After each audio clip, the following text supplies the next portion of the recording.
আসসালামু আলাইকুম ওয়া রাহমাতুল্লাহ। জান্নাতে যারা যাবে তারা জান্নাতের হুরদের সাথে সহবাস করতে পারবে। জান্নাতীদেরকে আল্লাহ পবিত্র স্ত্রী ও হুরদের সাথে বিয়ে দেবেন। মহান আল্লাহ বলেন, তারা বসবে সারিবদ্ধভাবে সজ্জিত আসনে হেলান দিয়ে, আমি তাদের বিবাহ দেব আয়তলোচনা হুরদের সঙ্গে।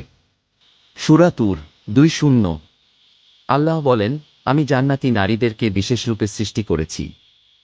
তারপর তাদেরকে চিরকুমারী, কামিনী ও সমবয়স্কা বানিয়েছি। সূরা ওয়াকিয়াহ 3:5, 3:8। ওই সমস্ত হুর এবং স্ত্রীগণ শুধু কুমারীই হবে না, বরং এমন অবস্থায় থাকবে যে জান্নাতীদের স্পর্শের পূর্বে কোনো মানুষ অথবা জিন তাদেরকে স্পর্শ করেনি বা দেখেওনি। কেননা বিচারের পূর্বে কোনো ব্যক্তি জান্নাতে প্রবেশ করতে পারবে না, তাই তাদেরকে দেখা বা স্পর্শ করাও সম্ভব নয়। আল্লাহ তাআলা বলেন, তাদেরকে পূর্বে কোনো মানুষ অথবা জিন স্পর্শ করেনি। সূরা আর রাহমান 5:6। আল্লাহ তাআলা আরও বলেন, জান্নাতবাসীদের জন্য রয়েছে সমবয়স্কা, পূর্ণ যৌবনা তরুণী। সূরা আন-নাবা আয়াত 3:3। হুরদের সাথে সহবাস সম্পর্কে হাদিস। যারা জান্নাতে প্রবেশ করবে, বড় বড় চক্ষু বিশিষ্ট হুরগণ হবেন তাদের স্ত্রী।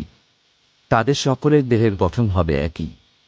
সহিহ বুখারী ইফাক হাদিস নম্বর 3092। আবু হুরায়রা বর্ণনা করেন যে রাসূলুল্লাহ কে জিজ্ঞেস করা হলো, জান্নাতে কি আমাদের স্ত্রীদের সাথে যৌন মিলন হবে? তিনি উত্তরে বলেন, একজন জান্নাতি এক সকালে 100 কুমারী তরুণীর সাথে যৌন সঙ্গম করবেন। তাবারানী বায়ার।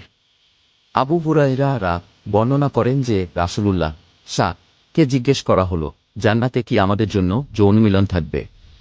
তিনি বললেন, যার হাতে আমার জীবন তার শপথ নিয়ে বলছি যে হ্যাঁ, জোরালো ধাক্কার সাথে যৌন সঙ্গম হবে। যখন আমাদের একজন জান্নাতে তার স্ত্রীর সাথে রতিক্রিয়া শেষ করবে, সে স্ত্রী পুনরায় কুমারী এবং পবিত্র রমণী হয়ে যাবে। ইবনে হিব্বান। জান্নাতে আকর্ষণীয় চক্ষুবিশিষ্টা হুরেরা গান গাইবে বলে, আমরা সুন্দরী, সতী ও সচ্চরিত্রের অধিকারিণী হুর, আমরা আমাদের স্বামীদের অপেক্ষায় অপেক্ষামান ছিলাম। সহিহুল জামি 1598। একজন পুরুষ বেহেশতের মধ্যে 702 জন করে হুর পাবেন।